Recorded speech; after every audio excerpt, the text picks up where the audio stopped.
അപ്പൊ ഈ കരിമ്പട മൂവിയുടെ ജോൺറ ഏതാണ് എന്ന് നിങ്ങൾക്ക് അറിയോ? കൃത്യമായിട്ട് ചോദിച്ചു കഴിഞ്ഞാൽ അതിനെ പറ്റി നമുക്ക് ഒരു ഐഡിയ ഇല്ല. കാരണം വെച്ചാൽ ഇതിപ്പോഴും ഒരു മിസ്റ്ററി പോലെ ഒരു സസ്പെൻസ് ആണ്. സസ്പെൻസ് ഒരു കാഴ്ചക്കാരൻ ഒരിക്കലും ഇതിന്റെ കഥ അതാണ് ഇതിന്റെ തുടക്കം മുതൽ. കണ്ടിട്ട് അവര് ഇറങ്ങിയിട്ട് ഒന്നും കൂടെ കണ്ടാൽ ഇത് മനസ്സിലാക്കും എന്നുള്ള ആർഡേഴ്സ് എന്ന് പറഞ്ഞ സിനിമ നമ്മൾ ഒരു വട്ടം കണ്ടാൽ നമുക്ക് മനസ്സിലാക്കി. രണ്ടാമത് ഒന്നും കൂടെ കണ്ടാൽ ആ പടത്തിന്റെ ഫുള്ള് കഥ എന്താണെന്ന് മനസ്സിലാക്കാൻ പറ്റും. അതുപോലെയാണ് കരിമ്പടവും. ഇതിന്റെ ഒരു ബാക്ക് ബോൺ എന്ന് തന്നെ പറയുന്നത് ഇത് കണ്ടിട്ട് അവര് നിരാശപ്പെട്ട് മടങ്ങേണ്ടി വരുന്നത് അത് ഉറപ്പാണ്. ഇതിന്റെ സ്ക്രിപ്റ്റ് തന്നെയാണ് ശരിക്കും പറഞ്ഞാൽ ഇതിന്റെ ഒരു ബാക്ക് ബോൺ എന്ന് പറയുന്നത്. അതൊരു ഭയങ്കര ഒരു എഫക്റ്റീവ് ആയിട്ട്, കാരണം വെച്ചാൽ നമുക്കത് ഒരു സിനിമ കാണുന്നതിനേക്കാളും നമ്മളത് മനസ്സിലാക്കുക എന്നുള്ളതാണ് അതിന്റെ ഒരു ഏറ്റവും വലിയൊരു അഡ്വാൻറ്റേജ്. പ്രേക്ഷകരിലേക്ക് അത് എത്തണം.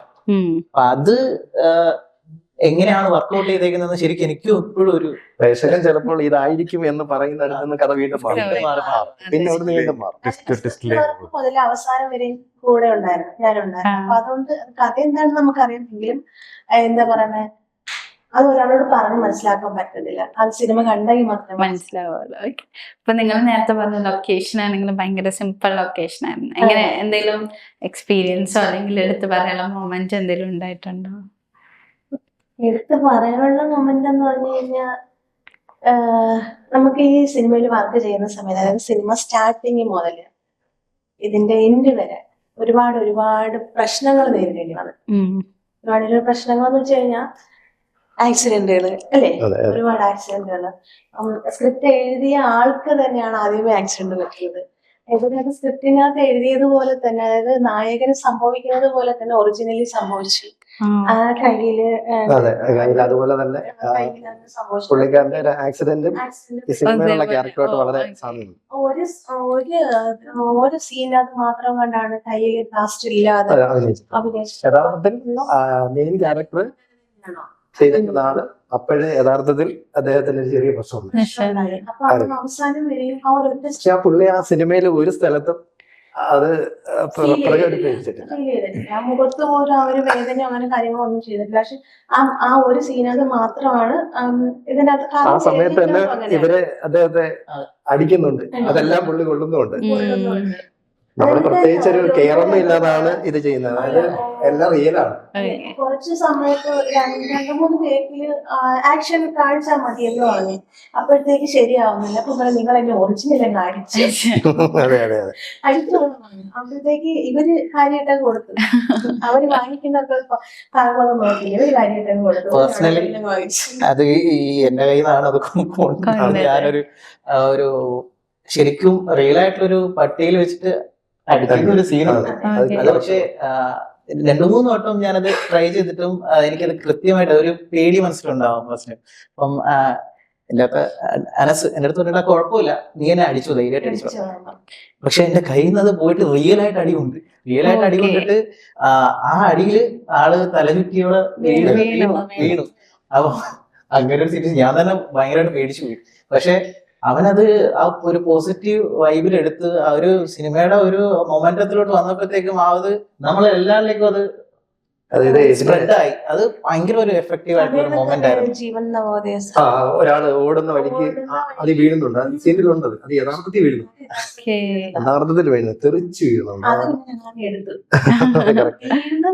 വീഴണമെന്ന് പറഞ്ഞിട്ടില്ലായിരുന്നു, പക്ഷെ ആള് തെറിച്ച് വീഴണം. അത് ഒറിജിനലി അങ്ങ് എടുത്തു. അത് നമുക്ക് സിനിമയ്ക്ക് ഒരു ഇമ്പാക്ട് ആയി. തുടക്കം മുതൽ ഒടുക്കം വരെ ഒരു കോർഡിനേഷൻ എനിക്ക് അതിനുള്ളൊരു ഭാഗ്യം ഉണ്ടായിരുന്നു. അപ്പൊ ആ തുടക്കം മുതൽ ഒടുക്കം വരെ ഒരുപാട് സ്ട്രഗിൾ ചെയ്ത്, പറഞ്ഞ പോലെ ഈ ആക്സിഡന്റ് ഒക്കെ ഉണ്ടാവുന്നതെന്ന് പറഞ്ഞാൽ എല്ലാവരും ഉറക്കമൊഴിഞ്ഞും സംവിധായകനും ഇതിലെ മെയിൻ ക്യാരക്ടർ ചെയ്യുന്നവരും എല്ലാവരും അവരവരുടെ പണിയേക്കാൾ കൂടുതൽ ജോലി, അതായത് ഒരുപാട് സ്ട്രെയിൻ ചെയ്ത് തന്നെയാണ് ഇത് എടുത്തത്. അതിൻ്റെതായ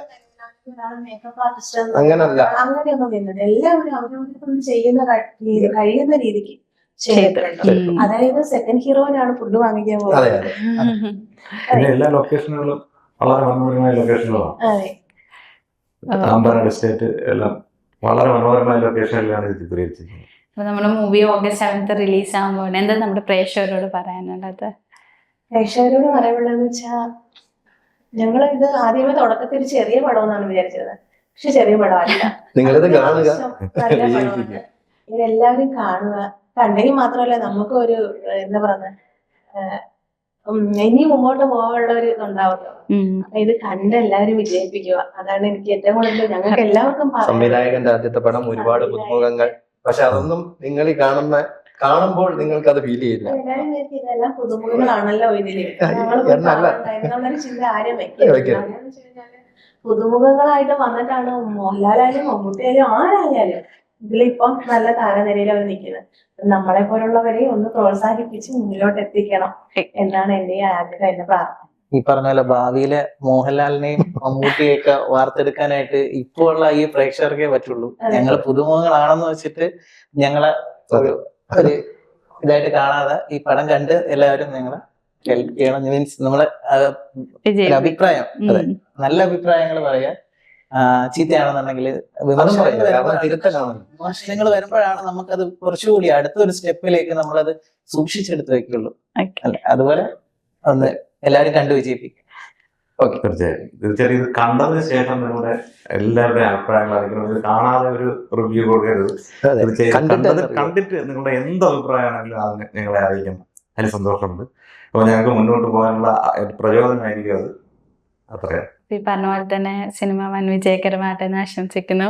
നിങ്ങളും എന്താ നല്ല നല്ല കഥാപാത്രത്തെ ഞങ്ങളുടെ മുന്നിൽ എത്തട്ടെ എന്ന് ആശംസിക്കുന്നു. Thank you so much. Thank you.